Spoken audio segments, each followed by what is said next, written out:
ठीक हो आप मेरे फेवरेट है। 400+ सेलिब्रिटीज़ हैं जिनके साथ इस टाइम ना मेरी कंपनी अच्छा कि शुभ सरकार तो काफ़ी अरसे से कर रहा है, तो आपको बड़े अरसे बाद क्यों ख्याल है? शुभ बड़ा फितना बन गया था।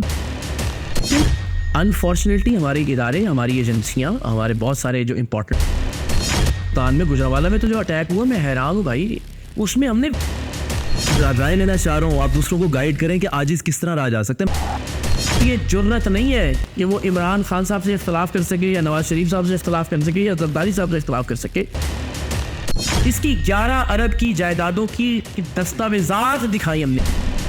आपके ऊपर एक नेटफ्लिक्स की एक सीरीज़ बननी चाहिए, तो नहीं लगता सही कि करना चाहिए, लेकिन सब करते हैं। वो 4 शादियाँ आखिरी मर्तबा ए निगारे वतन, आज अपने गुनाहों पे रोएंगे हम। अस्सलामुअलैकुम। आज के जो हमारे गेस्ट हैं वो किसी भी तारुफ के मोहताज नहीं हैं और मेरे फेवरेट हैं। आप सब लोग उन्हें जानते हैं। हमारे साथ मौजूद हैं सैयद इकरारुल हसन। इकरार भाई कैसे हैं? ठीक हैं, खैरियत? मैं ठीक हूँ, आप मेरे फेवरेट है एंड यू नो दैट। तो इकरार भाई का मैं बहुत बड़ा फ़ैन हूँ और मेरी सबसे बड़ी ख्वाहिश ये थी कि मैं अगर पहला पॉडकास्ट अपलोड करता हूँ तो इकरार भाई का ही करूँ। तो इकरार भाई आपने बहुत शुक्रिया, आपने टाइम दिया, तो आपसे कुछ गपशप होगी आज। बिल्कुल कहने बिस्मिल्लाहिर्रहमानिर्रहीम में जितना आप मुझे जानते हैं शायद कम लोग। हाँ, मैं आपको बहुत अरसे से जानता हूँ। मैं इस फील्ड में थोड़ा लेट आया हूँ। तो मेरा फर्स्ट सवाल ये है कि इकरारुल हसन किस तरह से बना? ये बड़ी वो रिवायती सी कहानी है। ज़ाहिर वो आई बिलीव के स्ट्रगल बहुत ज़रूरी होती है, लेकिन वो लगता है कि वो हर बंदा ही जो कि ये बात कर रहा होता है कि जी मेहनत के बाद होता है, लेकिन बात तो ऐसा ही है। ये यूनिवर्सल ट्रुथ है कि जब तक आप स्ट्रगल ना करें, जब तक आपको मालूम ना हो आपने क्या करना है, जब तक आप बड़े ख्वाब ना देखें, तो बहुत कम होता है कि आप किसी मंजिल पर पहुँचें। सो बिल्कुल एक लोअर मिडिल क्लास से आगाज़ हुआ।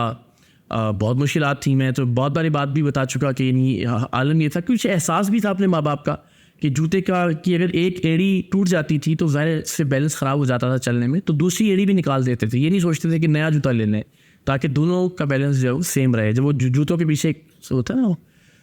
तो इस तरह से हमने किया। गवर्नमेंट कॉलेज से पाकिस्तान टेलीविज़न जब मैंने पहली बार खबरनामा पढ़ना शुरू किया तो कई किलोमीटर पैदल चलते थे। 10-12 किलोमीटर बनता है डीच का, तो रोज़ाना वो वॉक करके आते थे और ख़बरें पढ़ते थे, बग़ैर पैसों के प्रैक्टिस करते थे। तो मुझे लगता है कंसिस्टेंसी, नीयत ठीक हो आपकी, ज़ाहिर ये ना हो कि आप किसी को गिरा कर आपने आगे बढ़ना है। अगर कुछ लोग आपसे आगे हैं तो कोशिश करें यार मैं भी इनके साथ खड़ा होना चाहता हूँ, बजाय इसके क्या सोचें नहीं मैंने इनको किसी के पीछे करना है और फिर जो है वो आगे जाए। तो शुरू से ही आपके जहन में था कि मैंने एक सहाफ़त का पेशा चूज़ करना है, या वैसे ही आपको पब्लिक स्पीकिंग का शौक? हाँ, पब्लिक स्पीकिंग थी वो तो कॉलेज स्कूल के ज़माने से। अच्छा, वो जब बच्चों को सिखाया जाता है चमकी। वो हमने आपका एक क्लिप भी देखा है जो आप तारिक अजीज़ शो में हैं, वो तो कॉलेज में था ना, लेकिन अब हमारी नज़रों में है कि मतलब लोगों को तो नहीं पता कि बैक एंड से इकरारुल हसन कब से ये स्ट्रगल कर रहा है इस तरीके से, तो वो आपको यानी कि शुरू से ही शौक था? हाँ, बचपन में तो जैसा कि अम्मा पापा तकरीर याद करा देते होते थे, वो आपको पता है वो जिस तरह सारे करते हैं, तारे चमक रहे थे,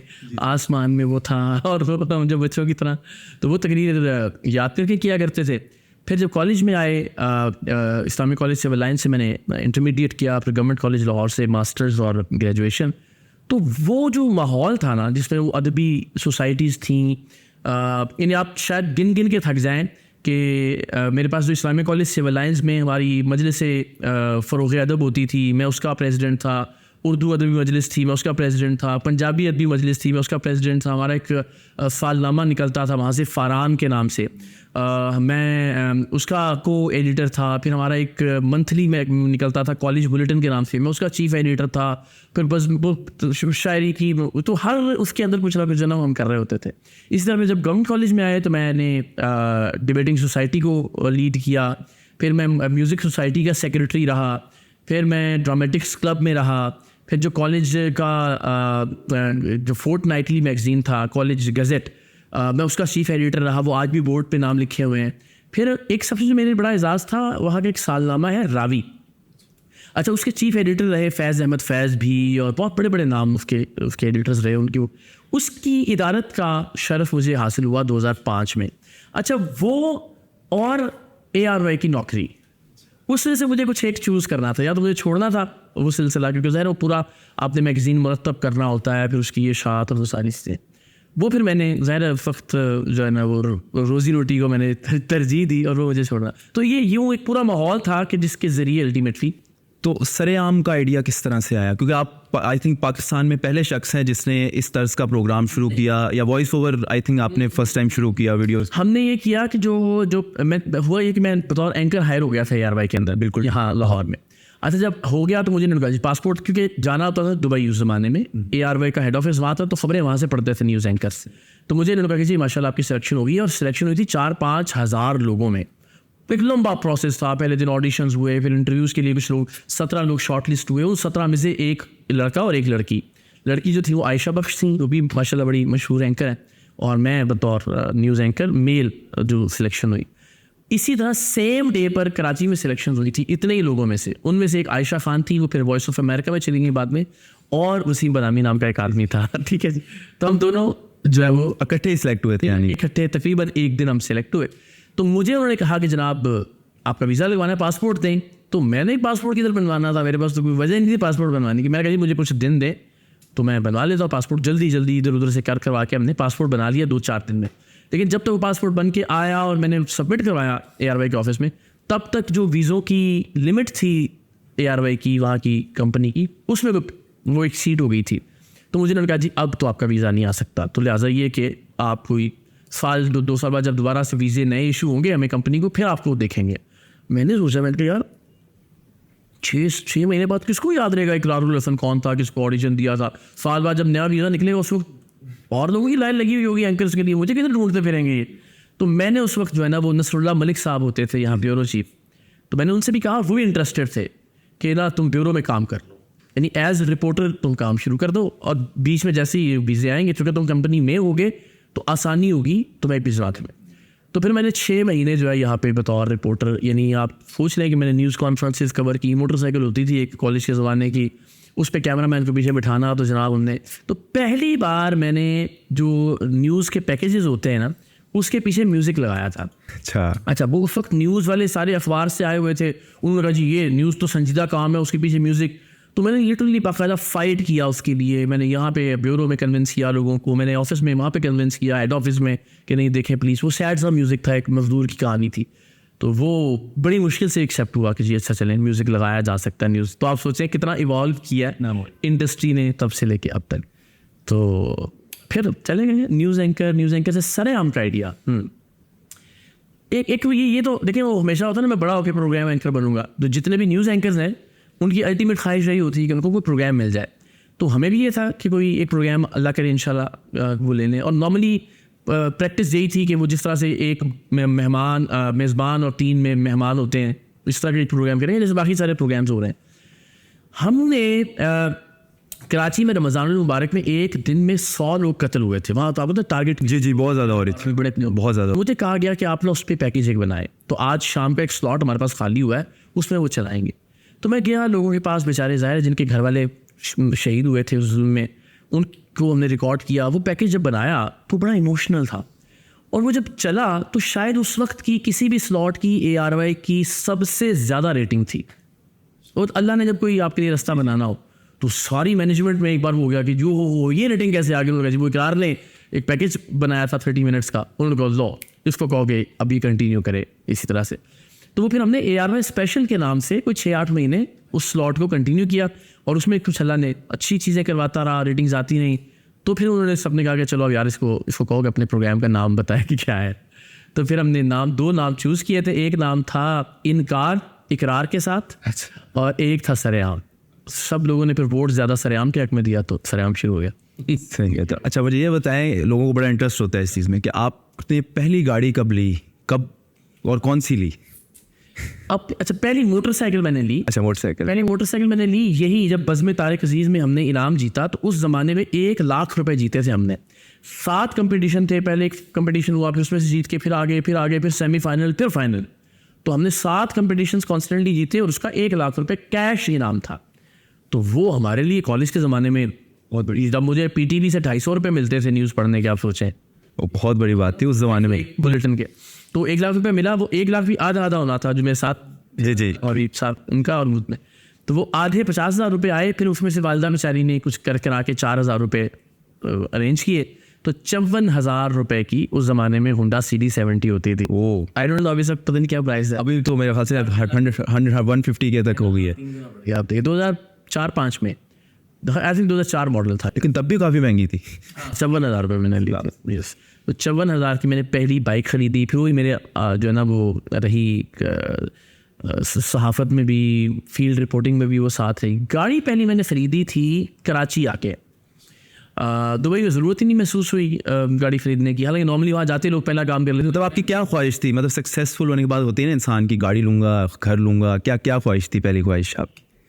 बस मुझे ये था अल्लाह इज्जत देता है। मैंने बहुत मटेरियल चीज़ों के बारे में कभी ज़्यादा गोल सेट नहीं किए थे कि अच्छा इस तरह का घर बनाऊँगा या ये वाली गाड़ियाँ होंगी। वो अल्लाह ने हर चीज़, गाड़ियाँ, पीछे वीगो, गार्ड्स, वो सब चीज़ें देख ली हमने टिक में, अल्लाह ने मेहरबानी की। लेकिन कभी ये गोल्स ये फाइनेंशियली सेट नहीं किए थे मैंने कि ये गाड़ी, ये हेलीकॉप्टर या ये फला। तो पहली गाड़ी मैंने ली थी 2009 में, फिर कराची आके 2010 में XLI, जो सिंपल होती है अपना टोयोटा XLI, सही सही। वो ली। फिर 2013 में पहला वीगो डाला लिया, जब डाल लिया जो बड़ा फेमस है। अच्छा, वो ज़रूरी है था कि 2012 में सरेआम शुरू कर दिया था और उस ज़माने में कराची में हालात ख़राब बहुत बुरा था, तो सब ये कहते थे कि आपको गार्ड वगैरह के साथ मूव करना चाहिए, तो फिर वो एक डाला ले लिया। लेकिन आप अभी भी, मैं देखता हूँ, अपनी सिक्योरिटी का कोई इतना बहुत ज़्यादा प्रोटोकॉल नहीं होता आपके साथ, आप आवाम। मैं तो बड़ा चिढ़ता था कराची में, वही बात की मजबूरी थी, पंगे इतने ले लिए थे। अच्छा, कराची में सिचुएशन ये थी उस ज़माने में, लियारी गैंग वॉर। अच्छा, इस तरफ NPM का अपना एक दहशत थी, ANP वालों का अपना एक इलाकों के अंदर वो था अपना, फिर जो GS सिंध के और वो जो कॉम्बरस जमाते हैं उनका अपना होल्ड था। तो नॉर्मली कहीं ना कहीं जब आप कुछ भी एक्टिविटी करते थे, सरेआम का प्रोग्राम रिकॉर्ड करते थे, तो हर बंदे के पीछे कोई ना कोई गैंग या कोई ना कोई ग्रुप खड़ा हुआ होता था।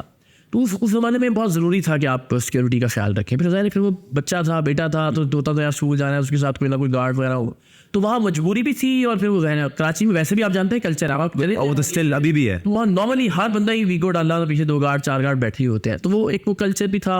अच्छा, फिर सच्ची बात, ये गार्ड बंदा कहता है यार मैं आप सोचें, जब मैं कराची गया हूँ 2010 से 2012 के दरमियान 2 साल में मेरा फ़ोन कोई 4 से 6 बार छीना है।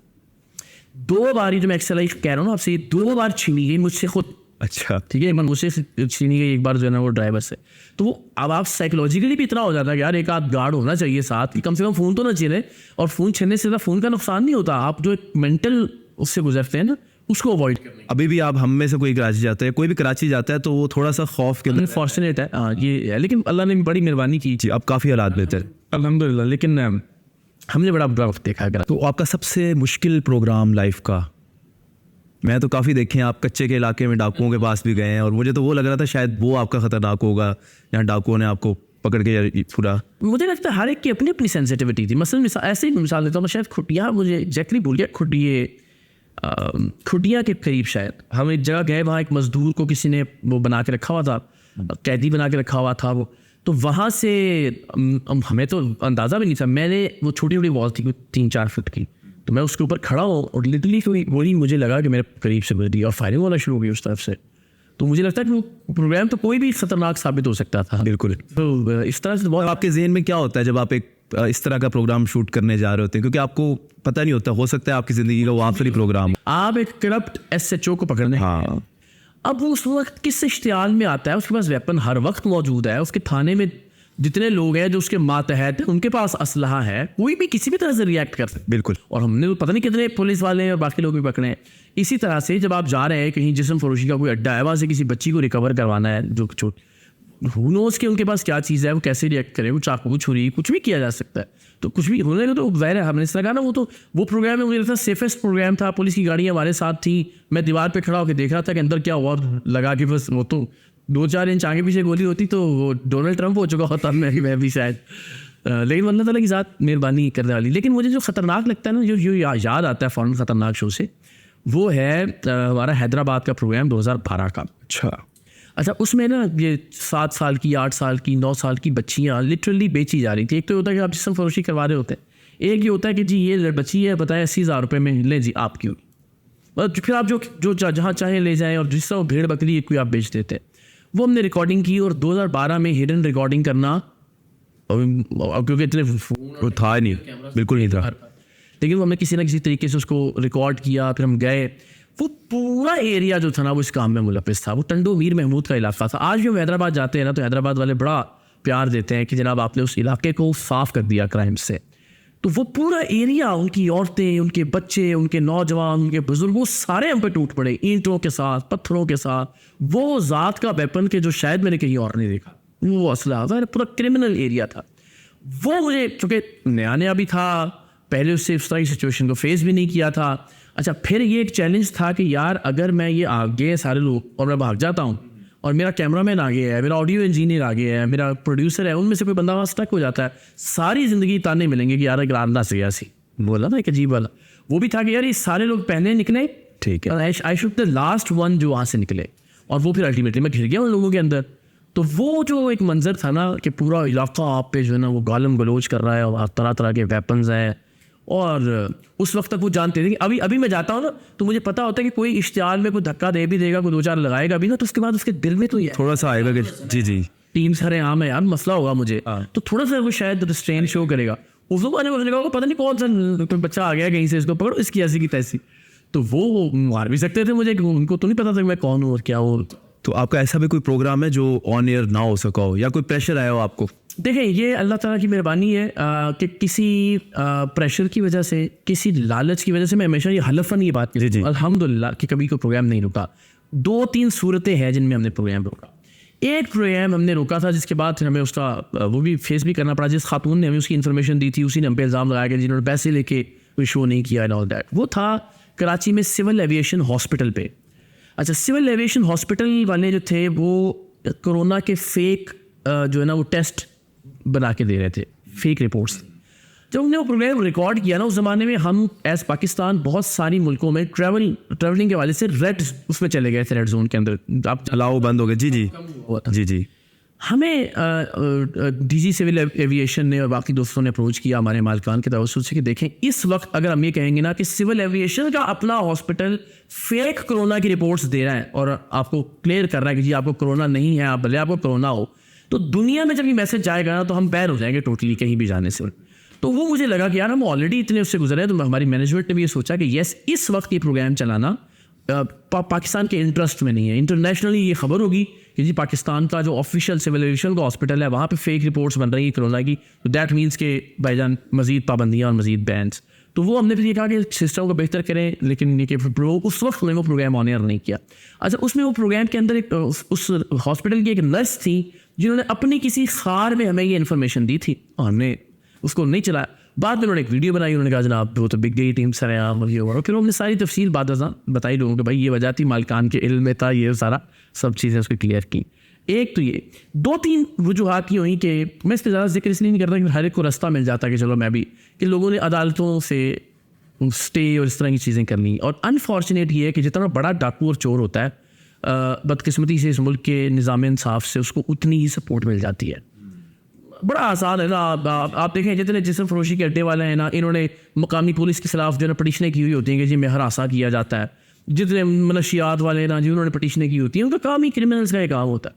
तो वो नॉर्मली इस तरह की कोई स्टेज हो गई हो, वरना ये मैं आपको अल्लाह को गवाह बना के कहता हूँ कि इसके अलावा लीगल, उसके अलावा और ये जो मैंने आपको एक सिविल एविएशन वाला मामला बताया, इसके अलावा कभी पूरे 12 साल में कोई प्रोग्राम अल्लाह की मेहरबानी से नहीं रुका इंशाल्लाह। तो मुझे इसका बताएं कि जो हमारी कौम है इसके शऊर किस तरह से इसके अंदर आ सकता है? आपको क्या लगता है, आपका क्या नज़रिया है इसके अंदर? कौम में शऊर, एक तो शऊर हुआ है जिसे हमारे सियासी दोस्त आजकल बड़ा नहीं, मैं आपका शो ही देखा था एक जिसके अंदर आप एक उसके पास फ्रिज वाले के पास जाते हैं सही फ्रिज लेकर, तो मैं उस पॉइंट ऑफ व्यू से पूछ रहा हूँ। वो मैंने एक वो वाला शऊर है जो हमारा अपना कि हमारे हाथ में कोर्ट फैसला दे दे तो हम कहें जी क्या बात है जनाब, इंसाफ का आलम बुलंद हुआ, और वही फैसला जो है ना वो दूसरी पॉलिटिकल पार्टी के अगेंस्ट हो के यार देखो यार ये, तो वो अब ये एक तो शऊर ये जो है ना वो सब्जेक्टिव हो गया कि मेरे लिए है तो ठीक है, आपके लिए है तो गलत है।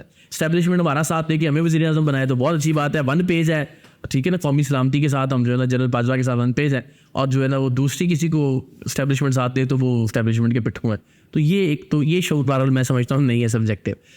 हमें जो समाजी शऊर है ना उसकी तरफ आना चाहिए, जिसकी आपने भी निशानदेही की। मिसाल के तौर पर वही हमने बताया कि टीवी का एक हमने वायर डिसकनेक्ट किया, टीवी के मैकेनिक के पास ले गए, उससे कहा कि भाई ज़रा देखो ख़राब हो गया टीवी, चल रहा ना सुबह तक, और उसने कहा जनाब 13,000 रुपये लगेंगे, आपकी IC उड़ गई है। हालांकि कुछ नहीं था, सिर्फ एक तार डिस्कनेक्ट हुआ था। इसी तरह हम फ्रिज वाले के पास भी गए, हमने फ्रिज का तार भी डिस्कनेक्ट किया। फ्रिज वाले का भाईजान चलते चलते फ्रिज बंद हो गया, जरा चेक करें। उसने भी कहा जनाब 22,000 रुपये, कंप्रेसर उड़ गया है, गैस डले। और पंचर वाला भी सीन था कोई? पंचर वाले के पास भी गए, नहीं हमने ट्यूब खरीदी मोटरसाइकिल, जी टायर में डाली और ले गए पंचर वाले के पास। और उससे बंदे ने कहा यार मैं सामने आ रहा है पानी पी के, तो जरा लावी पंचर। तो जब तक वो बेचारा वापस आया तो नई ट्यूब जो कि पिछली दुकान से मैंने ली थी, उसमें उसने कहा जी 2 पंचर मैंने लगा दिए हैं। तो मैं जब माइक लेके उसके पास गया ना, पंचर वाले के पास, मैंने कहा तुम्हें शर्म नहीं आती है? देखो रसीद है, पिछली दुकान से हमने ट्यूब खरीदी और तुमने इसलिए कि बंदा नहीं था तो पंचर निकाल दिया। तो कहता पाए ना मैं 4 भी तैयार कर दिया, शुक्र करें मैंने सिर्फ 2 निकालने। तो प्रॉब्लम देखें ये हमारा मसला ये है, हम चाहते हैं कि हम पे ना हुक्मरान हज़रत उमर जैसे हो। ये सब ख्वाहिश है ना कि जो अदल इंसाफ, जो रियासत, जो फलाही सल्तनत का जो कॉन्सेप्ट था वैसा हो कि हज़रत उमर जैसे हुक्मरान हो। और हमारा हाल ये कि TV मैकेनिक भी करप्ट है, फ्रिज वाला भी अपने जिसको जितना मौका मिल रहा है, पंचर वाला भी। पंचर वाले ने 10 रुपए की करप्शन नहीं छोड़ी। वो वज़ीर आज़म से तवक्को कैसे कर सकता है कि वो 10 अरब की करप्शन छोड़ेगा? मौके का फ़र्क है। वो जिसको जितना मौका मिल रहा है, 10 अरब की करप्शन का मौका मिल रहा है वो 10 अरब की करप्शन कर रहा है। पंचर वाले को 10 रुपए की करप्शन का मौका मिल रहा है, वो 10 रुपए की करप्शन कर रहा है। तो सिर्फ चांस नहीं मिला तो मैं हाजी सनाउल्लाह हूँ, और अगर मिल गया तो फिर जनाब मैं बड़ा करप्ट हूँ। तो मेरा ये ख्याल है कि हम सारों को हम अगर बिरयानी की प्लेट पे, कीमे वाले दान पे बिकना छोड़ देंगे तो हम अच्छे लोगों को मुंतखब करेंगे। हम अगर अपनी बरादरी का बंदा, अपना तड़ाक उठना है अपनी बरादरी का हो, या तो मुझे लगता है लोगों को देख के उनके करेक्ट, हम अगर अच्छे लोग चूज़ करना शुरू करेंगे तो अल्टीमेटली सिस्टम ठीक होगा। मुझे लगता है शऊर ये है कि अपने आप से आगाज़ करें बस। सही है। कोई ऐसा फनी वाकया याद है जो आपको शो रिकॉर्ड करते हुए खुद हंसी आ गई हो? कोई आप छापा मारने गए हो, आपको आगे हंसी आ गई हो? वो तो बहुत सारे हैं। लेकिन फ़ौरन चूँकि अभी रिसेंटली हमने किया तो मेरे ज़हन में वो आ गया, वो हमने ये किया विहाड़ी में एक प्रोग्राम, अभी कुछ महीना ही हुआ है शायद। अच्छा वो वैसे तो बड़ा संजीदा मामला था, यानी उसमें वो करते ये थे कि ऑनलाइन जॉब का ऐड देते थे। हाँ। अच्छा कोई बच्ची बेचारी वो जाती थी, उसको कहते थे जी आपको ये 40,000 रुपये महीने के मिलेंगे, नया लैपटॉप मिलेगा, ये होगा। आपको ना न्यूक्रिएटिव किस्म का वो बना के देते थे और कहते थे कि जनाब आप आना शुरू करें। वो बच्ची ज़रा या तो उसकी मर्जी से या थोड़ी सी ज़ोर ज़बरदस्ती से उसका जिनसी इस्तेहसाल कर लेते थे और उसको रिकॉर्ड किया जाता था। अच्छा वो जब एक बच्ची की रिकॉर्डिंग आ जाती थी तो उसको कहते थे कि अब ये रिकॉर्डिंग हम तुम्हारे भाई को भेजेंगे, तुम्हारी माँ को भेजेंगे, तुम्हारी यूनिवर्सिटी को भेजेंगे, जहाँ अगर तुम चाहती हो कि तुम्हारी जान बच जाए तो ये करो कि हमें एक और लड़की ला के दो।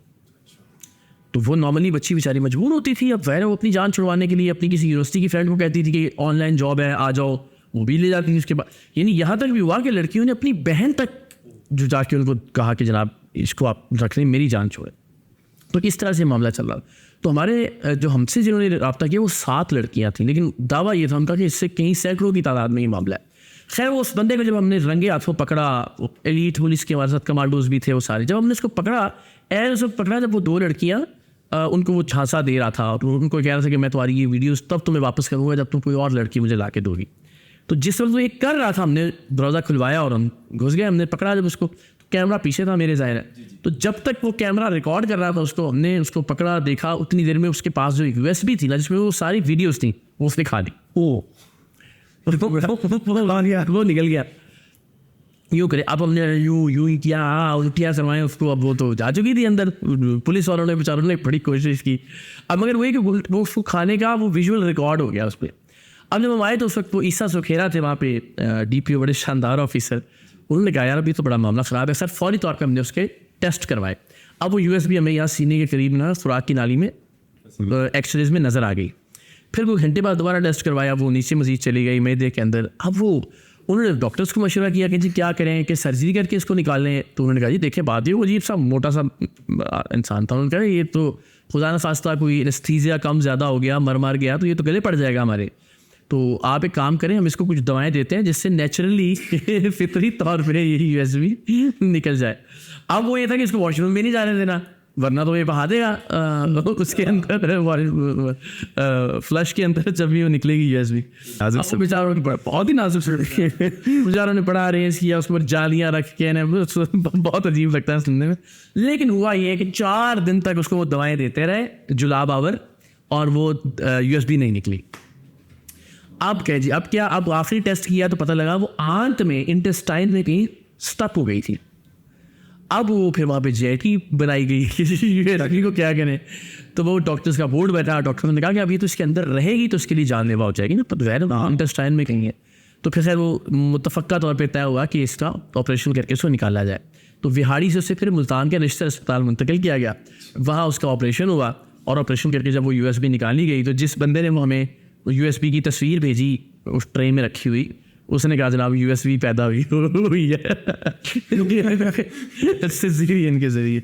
तो वो इतना संजीदा मामला था, लेकिन वो अल्टीमेटली एंडेड अप लाइक बहुत ही, तो डाटा रिकवर हो गया उसमें से? डाटा फिर वो डेफिनेटली अभी भी इस वक्त पंजाब फॉरेंसिक वालों के पास है। आई होप हो जाएगा इंशाल्लाह, होपफुली हो जाएगा। तो अच्छा, ये जो अभी आपने देखा होगा, पहले टीवी का दौर था और अब डिजिटल दौर आया है, तो इसके अंदर आपको क्या फ़र्क नज़र आया है? क्योंकि अब तो किसी का भी दिल करता है, कैमरा उठाता है, माइक उठाता है और बस शुरू हो जाता है। और आजकल जिस तरह की वीडियोस वायरल होती हैं सोशल मीडिया पे, उसके भी अपना पॉइंट ऑफ व्यू दें।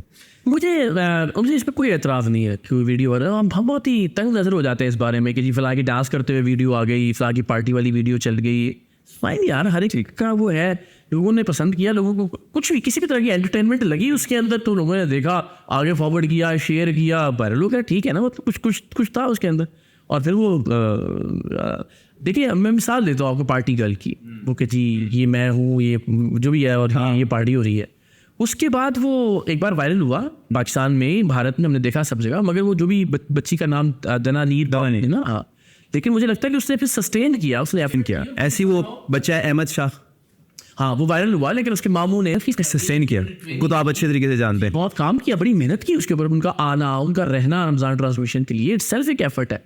तो अगर कोई वो उस तरह से वायरल होता है और उसके बाद वो अपने आप को मेहनत करके कहीं ना कहीं सस्टेन कर लेता है, जैसे दनानीर ने किया, जैसे अहमद शाह ने किया, जैसे वो जो चाय वाला वो था बच्चा, अरशद की क्या नाम था, अरशद चाय वाला है ना, जी, वो भी अपने फंस यूके में भी कुछ बना लिया है, चाय वाला बनाया, व्हिच इज गुड, ठीक है, अल्लाह ने एक छोटा सा मौका आपको पकड़ाया और आपने उसे सस्टेन किया, और कुछ लोग नहीं भी कर पाते, नहीं कर पाए, वो उनका नसीब था। हाँ। तो मेरा समझ ये दोनों ये बगैर मेहनत, ये मेहनत के नहीं कर सकते सर। मैं अब्दुल्ला हमेशा एक बात कहता हूँ, ये हमने एक अजीब बना लिया कि लो जी करम हो गया जी फलाने देते, ठीक है ज़ाहिर परवरदिगार का फजल, लाइफ आपको चांस देती है, हाँ वो ज़रूर, मगर वो उन लोगों को कि जिन्होंने अल्टीमेटली सस्टेन करना होता है, ज़ाहिर फितरत जानती है परवरदिगार की ज़ात कि कौन कितना जो है ना पोटेंशियल है।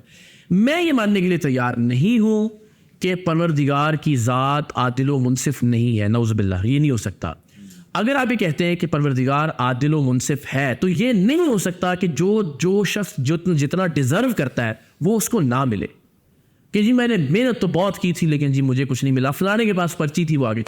ये अब्दुल्ला नहीं हो सकता। अल्लाह के देने का वक्त, अल्लाह के देने का तरीका, उसका अंदाज और हो सकता है। मुमकिन है आपको किसी आपकी औलाद के दुख से बचा ले, ठीक है, आपको किसी ऐसी बीमारी से, किसी ऐसी सेहत, यानी वो समहाउ परवरदिगार का जो सॉफ्टवेयर है ना, रिस्क सिर्फ पैसे नहीं है, ये आपका मतलब ये सबको मैनेज कर रहा होता है। यानी अगर एक खरबों रुपए का मालिक है तो मुमकिन है कि वो रात को सो ही नहीं पा रहा है, बिल्कुल, उससे कहीं ज्यादा खुश वो मजदूर है जिसने सारा दिन मेहनत की है और वो चारपाई पे जाके सोया या फुटपाथ पे लेटा है और क्या मजे की नींद आई है।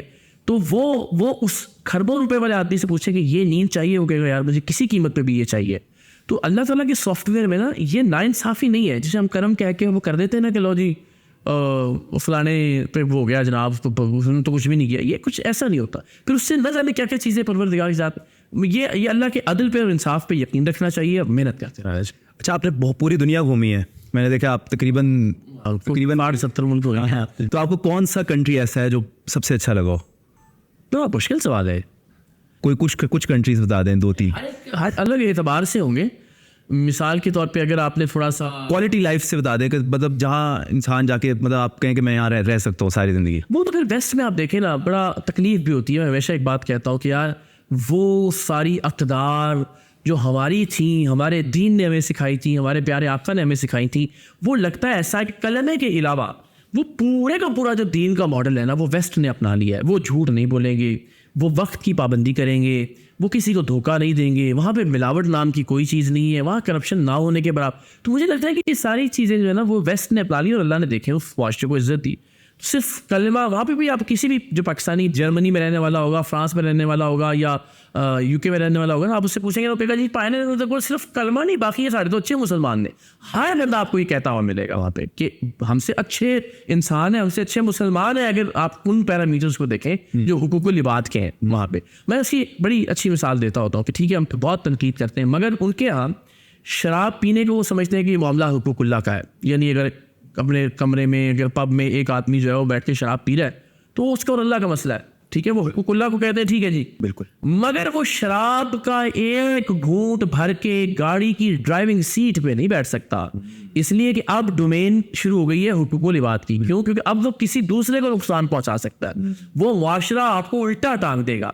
उस मुआशरे में किसी बच्चे या बच्ची का जिनसी इस्तेहसाल करना तो दूर, अब्दुल्ला जब हम जाते हैं हमारे दोस्त इर्द गिर्द दोस्तों को बताते हुए कि पायन किसी बच्ची देखना नहीं, यानी आप स्टेयर नहीं कर सकते। अगर यह साबित हो गया तो समझे सारी जिंदगी के लिए उल्टे लटके रह गया कि अगर किसी बच्ची को आप स्टेयर किया, 14 साल की, 12 साल की, 13 साल की, 16 साल की बच्ची को देखा गैर देखना भी नहीं से, तो समझिए कि आप रगड़े गए। ये मुआशरे हैं, ये है ना जो हमारा जो दीन हमें सिखाता था। हमने देखा कि वो वेस्ट ने जो जो चीज़ें हमसे ली अल्टीमेटली उन्होंने प्रोग्रेस किया, हमने छोड़ दिया, हम ज़लील रुस्वा है आज।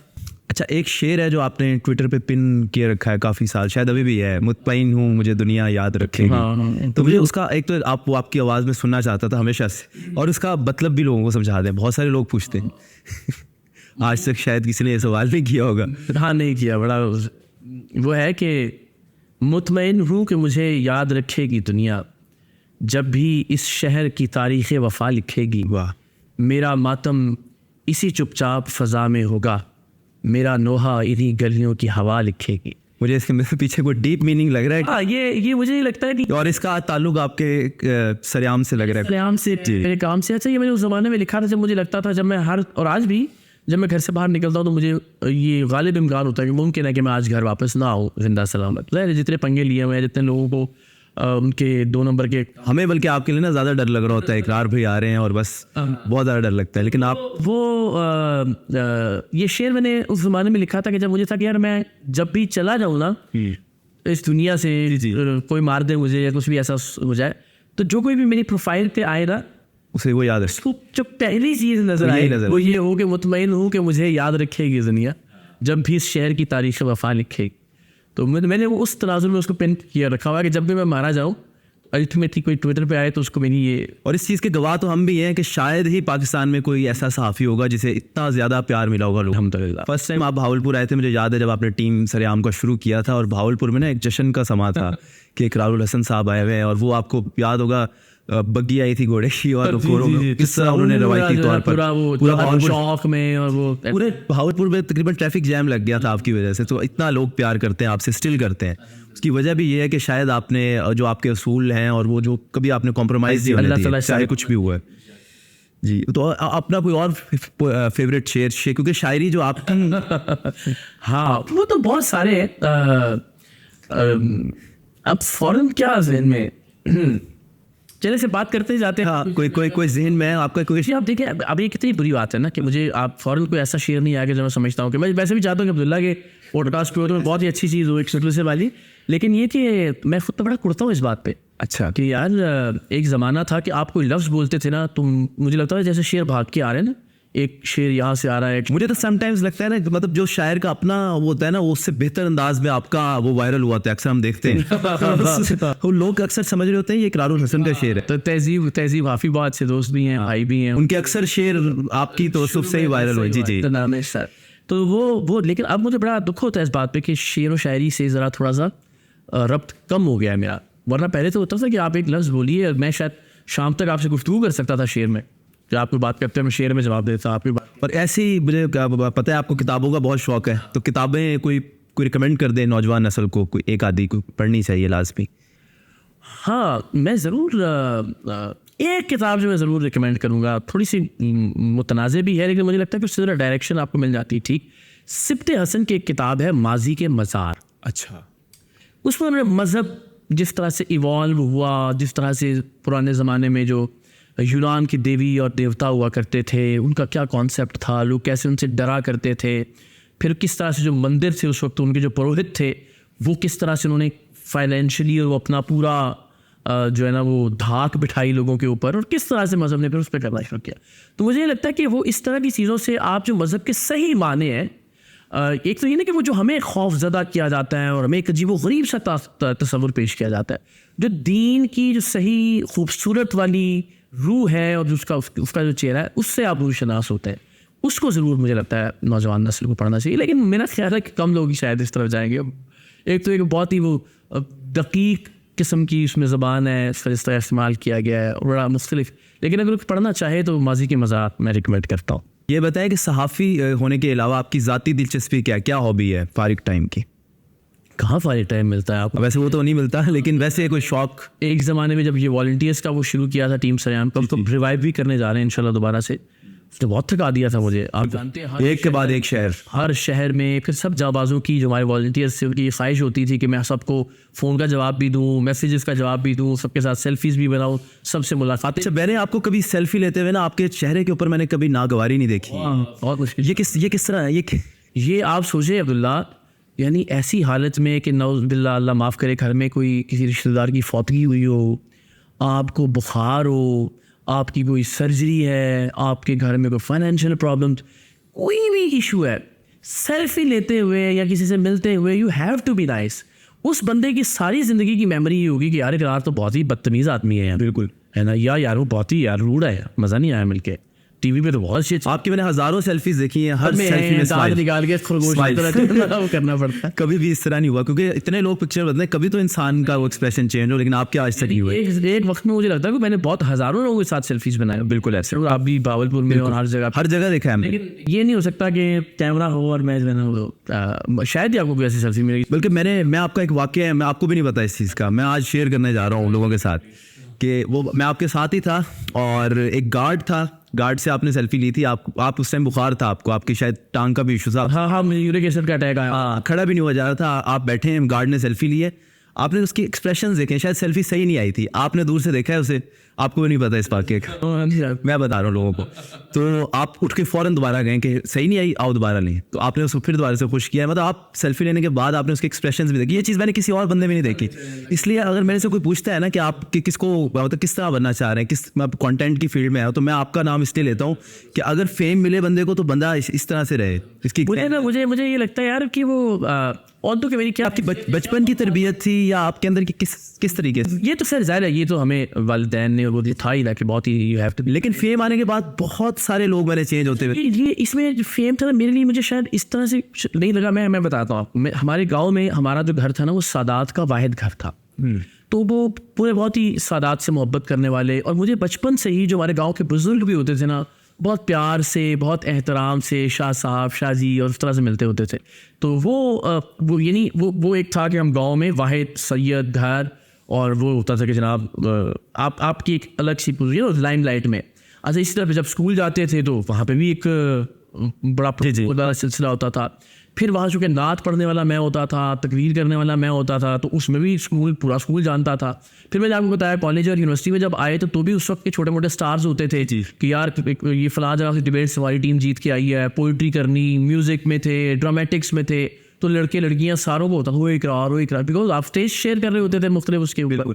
तो वो शुरू से ही लाइमलाइट वाला माहौल रहा थोड़ा सा, तो शायद उसी ने मुझे ये कोई नई चीज़ नहीं लगी कि कोई पहचान रहा है या कोई मुझे मेरे काम की वजह से जानता है। वो स्केल मैसिव ज़रूर हो गया, लेकिन वो गांव से लेके स्कूल तक, स्कूल से कॉलेज तक हर जगह रिकग्निशन थी थोड़ी सी। तो शायद वो थोड़ी सी ट्रेनिंग थी कि मुझे लगा कि यार बदतमीज़ नहीं। लेकिन मैं आपको ना, मैं ऑन कैमरा एक बात बताना चाह रहा हूँ, मैं इस टाइम 400+ सेलिब्रिटीज़ हैं जिनके साथ इस टाइम ना मेरी कंपनी, माशाल्लाह जी हाँ, लेकिन सबसे आजिज़ जिसे मैंने पाया है वो इकरारुल हसन।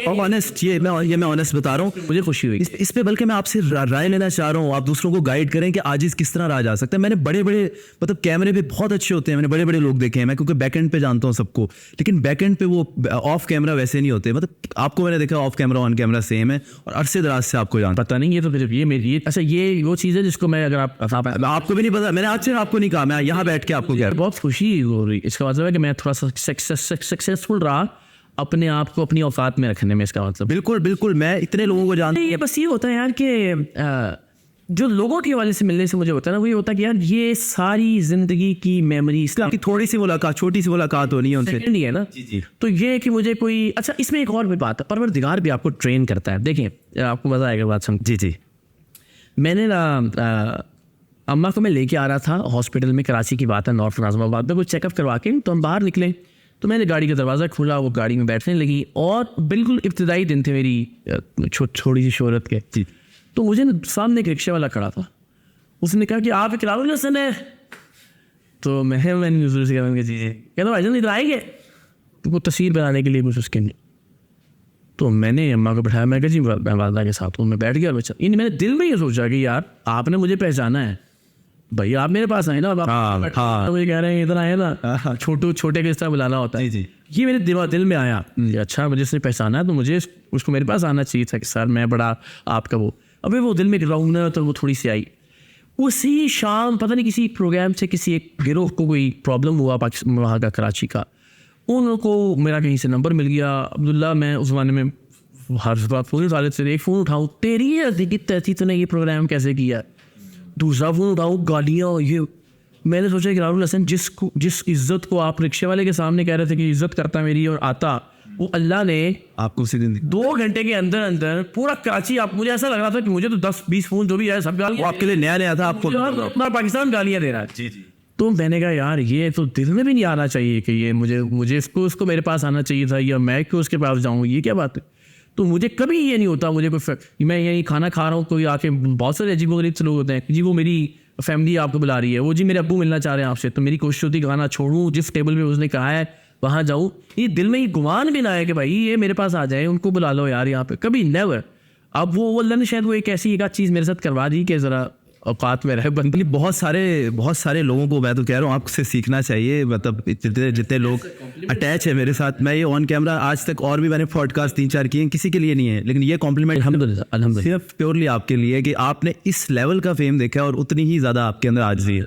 इस्तकामत दे इसमें अल्हम्दुलिल्लाह। शेर भाई कोई आया यार वैसे सुना देता हूँ वो एक असल मैंने वो फौजान के पॉडकास्ट में सुनाई है, कोई बात नहीं, देखिए मुझे बड़ी पसंद है वो। नहीं आप सुनाए, ये मैं आपको एक और सुनाता हूँ, चले क्या याद करेंगे।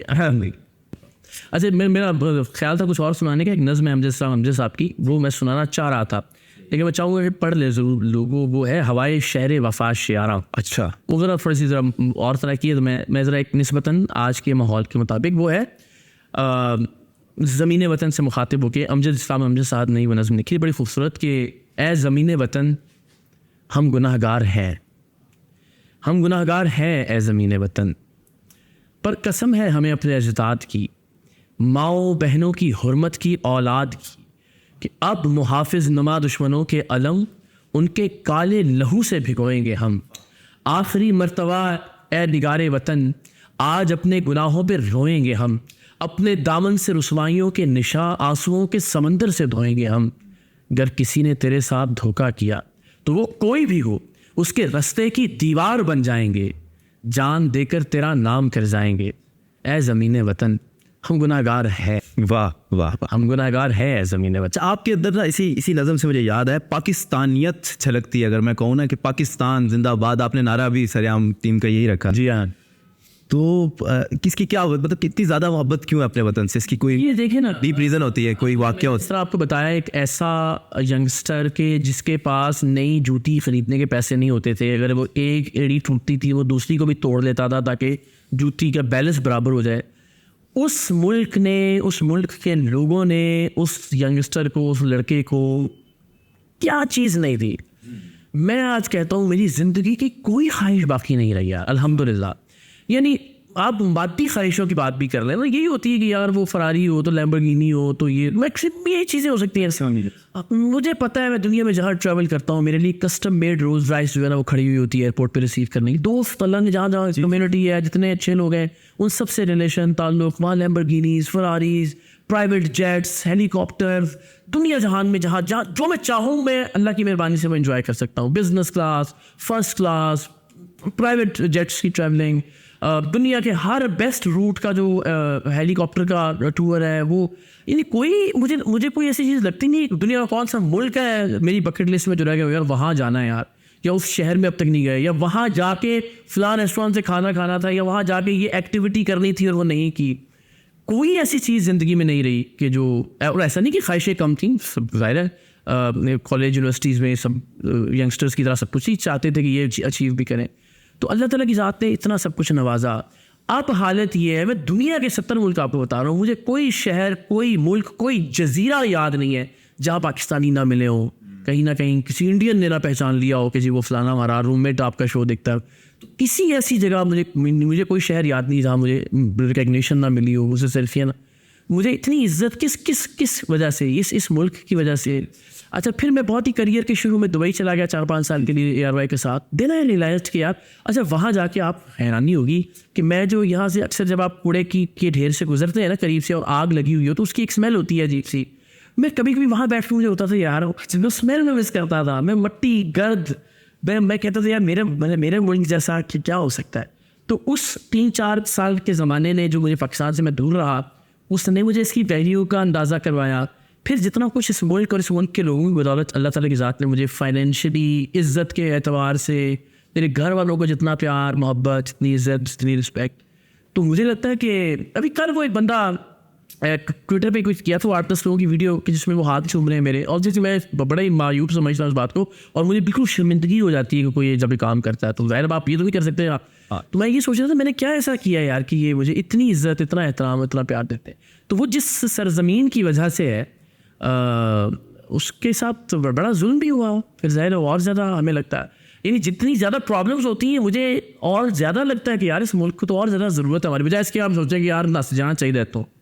तो पाकिस्तान ने बहुत नवाजा है मुझे, पाकिस्तान के लोगों ने बड़ा मुझे, मेरी औकात और हैसियत से ज़्यादा। तो मुझे लगता है कि जितना कुछ हो सकता है हमने कोशिश की है, इंशाल्लाह आगे चल के भी करेंगे। और आप जानते हैं जब टीम सारे आपके वॉलंटियर्स आपस में मिलते हैं तो हम पाकिस्तान जिंदाबाद कहते हैं। तो टीम सरेआम का थोड़ा सा बता दें लोगों को कि क्या मकसद, मतलब 2-3 लाइनों में क्या मकसद है इसका? देखिए, मकसद तो हमने ये इनिशियली सोचा था कि एक ऐसी ऑर्गेनाइजेशन कि जिसमें कोई डोनेशन का कॉन्सेप्ट ना हो, जिसके कोई पॉलिटिकल गोल्स ना हो, यानी जिसमें बगैर किसी लालच के। देखिए 3-4 चीज़ें होती हैं नॉर्मली जो हमारी मजहबी जमातें हैं या मजहबी ऑर्गेनाइजेशंस या तंजीमें जो काम कर रही होती हैं, उनका लामहला गोल ही होता है जन्नत। बिल्कुल, जब आप किसी भी इस्लामिक ऑर्गेनाइजेशन से जुड़े हुए हैं तो वो आप सवाब की नीयत से चीज़ें कर रहे हैं। अच्छा, जब आप पॉलिटिकल किसी एंटिटी से जुड़े हुए होते हैं तो होता है यार मैनू कौंसलर का टिकट मिल जाए, मैनू चेयरमैन का टिकट मिल जाए, यार मैंने साढ़े MP सपोर्ट करांगा, कल थाने कचहरी का काम होएगा। यही हमारे मकासद इसी तरह के छोटे छोटे से होते हैं जिनकी वजह से हम काम कर रहे होते। अच्छा, या NGOs होती हैं, उनको ही होता है कि यार हमने लोगों से पैसे लेने हैं, उसमें अपनी एडमिनिस्ट्रेशन की कॉस्ट निकालनी है, अपनी सैलरियाँ ये वो सारा, और बाकी जो है वो लोगों की खिदमत कर। तो इसमें हर एक में कहीं ना कहीं पर्सनल गेन होता है। मैं ये चाहता था कि हम एक ऐसी जमात या ऐसी पार्टी या ऐसी तंजीम तैयार करें कि जिसमें लोगों को यह ना हो कि मैनू की लबेगा, ये हो कि मैंने क्या करना है मुल्क के लिए या अपने लोगों के लिए। वो हमने कोशिश की प्लांटेशन के ज़रिए, ब्लड डोनेशंस के ज़रिए, मगर वो उसमें ज़ाहिर प्रॉब्लम्स आई। हाँ, बिकॉज उसका कोई फाइनेंशियल मॉडल नहीं, फाइनेंशियल मॉडल यानी अब अगर वॉलंटियर्स का कोई हमने इज्तिमा करना है टीम से आपके जांबाजों का, तो उसमें बेचारों ने ट्रैवल करना है, और नॉर्मली वो लोग हैं जो बहुत ही कम कमाने वाले हैं या स्टूडेंट्स हैं। तो इस तरह की चीज़ों में हमें थोड़े से चैलेंजेस आए कि यार पैसों के बजाय बड़ा मुश्किल है काम करना, बट स्टिल वो टीम इंटैक्ट है, बच्चे। लेकिन थैलेसीमिया के लिए तो बहुत ज़्यादा मुझे याद है काम, हज़ारों फ़ोन की बोतलें अल्हम्दुलिल्लाह, और अभी भी इंशाल्लाह करेंगे। अब मुझे लगता है मुझे लगता है कि मैं जब अगर इसको क्लोज करते कि एक ऐसी पॉलिटिकल एंटिटी की या पॉलिटिकल प्लेटफॉर्म की या पॉलिटिकल पार्टी की पाकिस्तान में ज़रूरत है अब्दुल्ला, कि जो पर्सनैलिटीज़ के गिर्द ना घूमती हो। आपने देखा कि पाकिस्तान में अब तक, मैं ही नहीं कह रहा अच्छा बुरा छोड़ दीजिए, इमरान खान शख्सियत है, उनके गिर्द तहरीक इंसाफ है। बिल्कुल, नवाज शरीफ शख्सियत है, उनकी पार्टी का तो नाम ही उनके नाम है ना, नवाज। जरदारी साहब शख्सियत है, और वो भुट्टो और जरदारी साहब की गिर्द पीपल्स पार्टी घूमती है। तो ये वो पॉलिटिकल पार्टीज़ जो पर्सनैलिटीज़ के गिर्द घूमती हैं, और जिन पॉलिटिकल पार्टीज़ में किसी बंदे को ये जुर्रत नहीं है कि वो इमरान खान साहब से इख्तलाफ कर सके, या नवाज शरीफ साहब से इख्तलाफ कर सके, या जरदारी साहब से इख्तलाफ कर सके।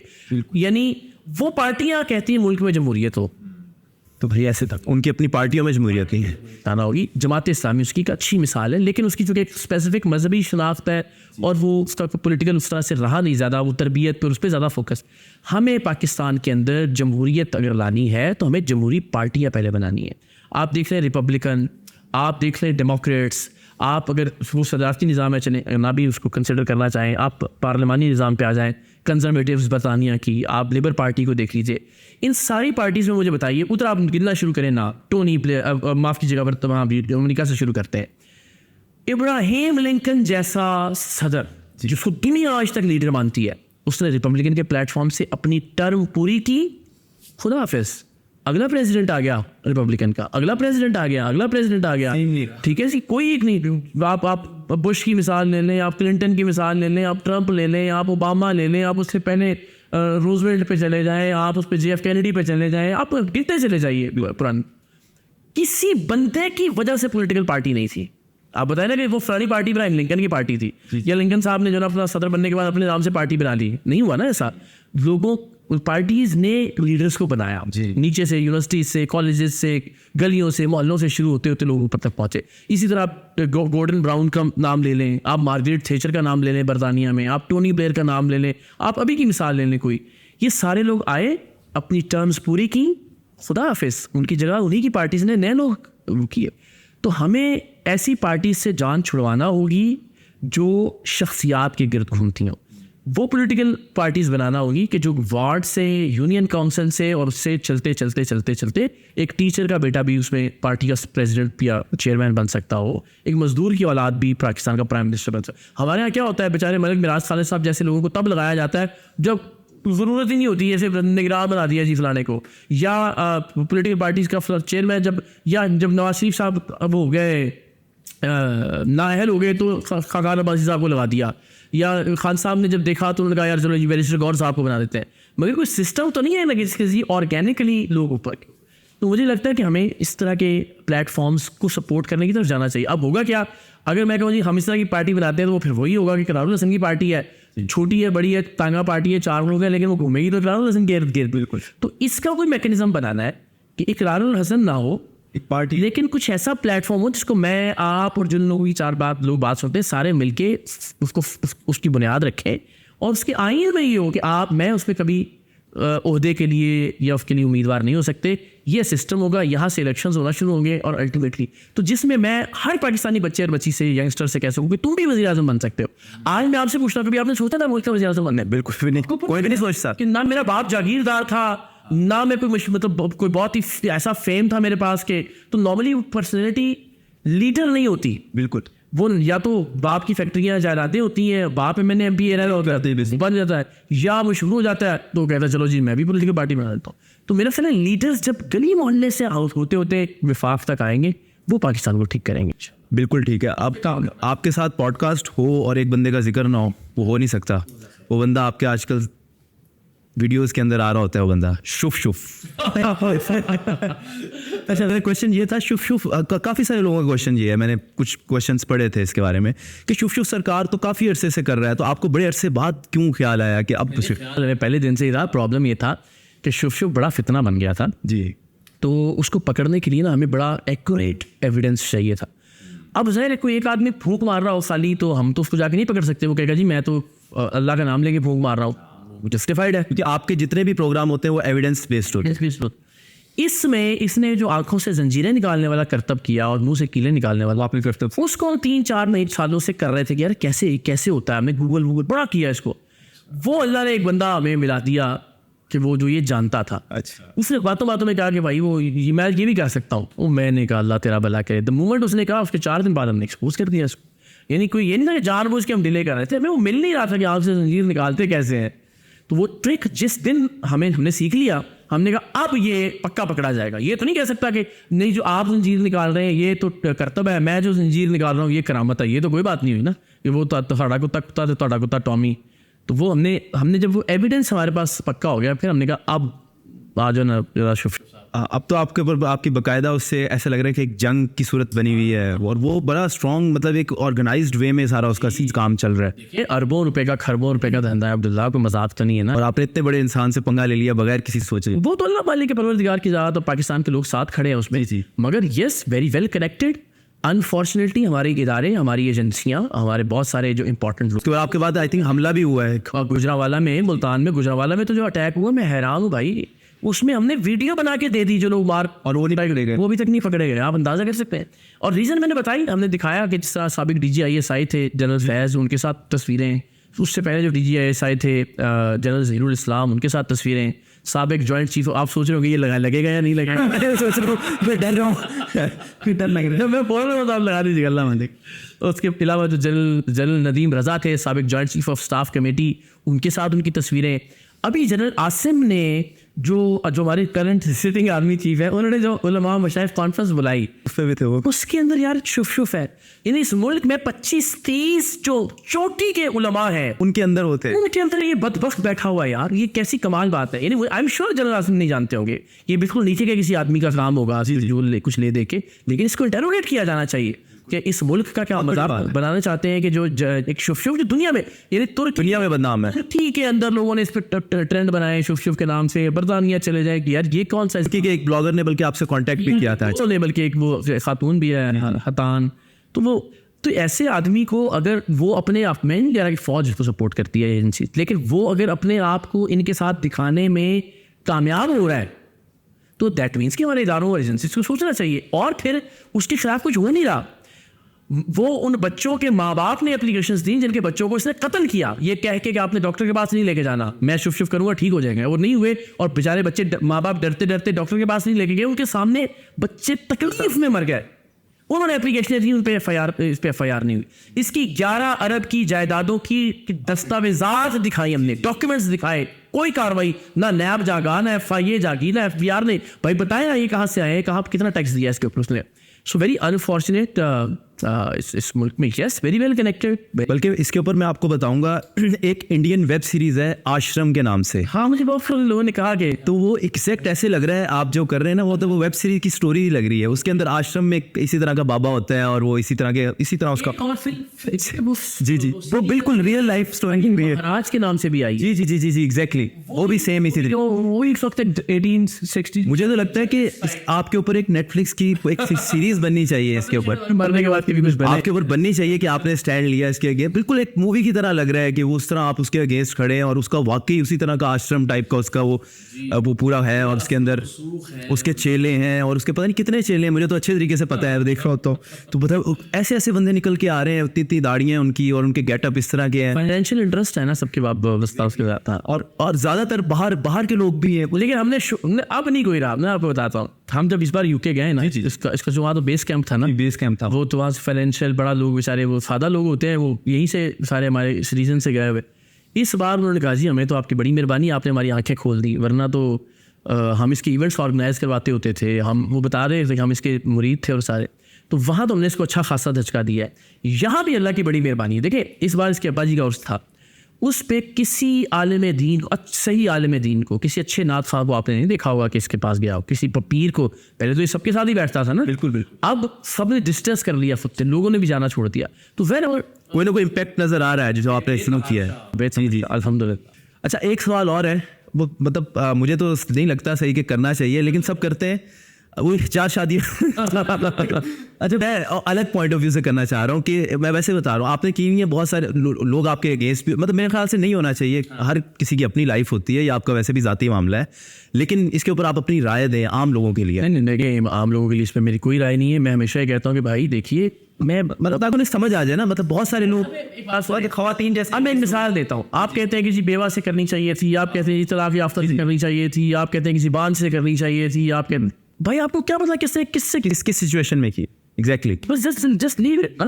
फिर मुझे लगता है कि जो दूसरी शादी वाला मामला था ना, उसके बाद एक नेगेटिव वाइब जरूर की है। जी लेकिन अभी मैं सारे लोगों की रियलाइजेशन हो गई है, अब इतनी नहीं है इंसान इसकी साथी लाइफ। ये देखे लोग कहते हैं जी, कुछ खवातीन तो देखा कि लोग हमारे मर्द इंस्पायर होंगे आपसे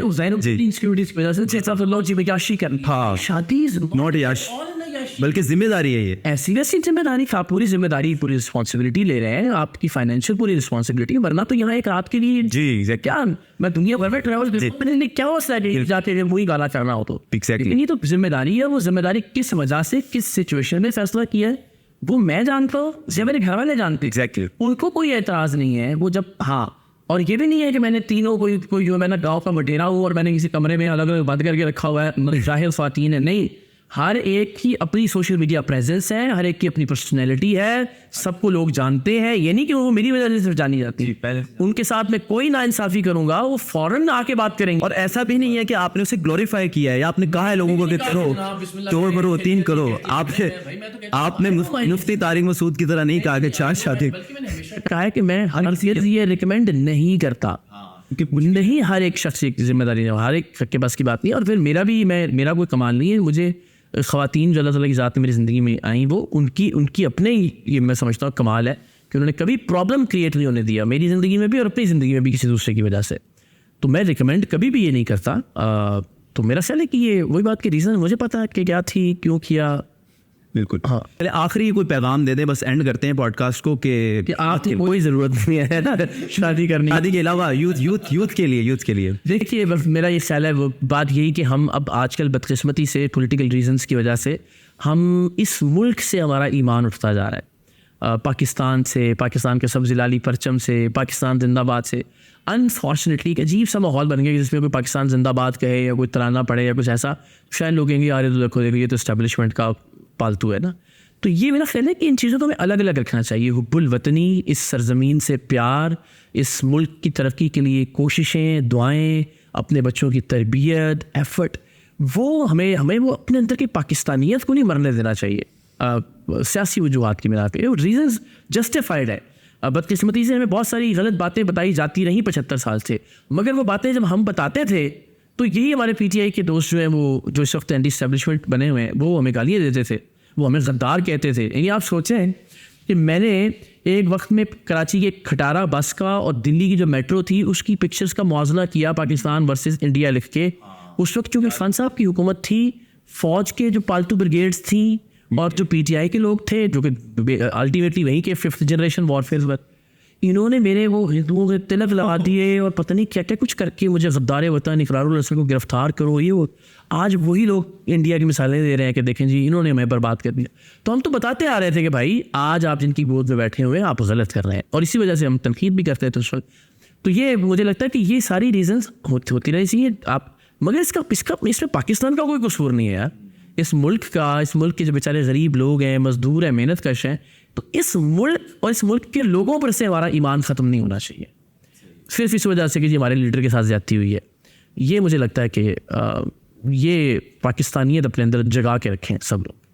और इस पॉडकास्ट को यहीं एंड करते हैं। आपके साथ मैं दोबारा भी करूँगा जब तुम्हारे डेफिनेटली साथ तो पॉडकास्ट होते रहेंगे। और डेवलपमेंट हुई। हाँ, बहुत शुक्रिया।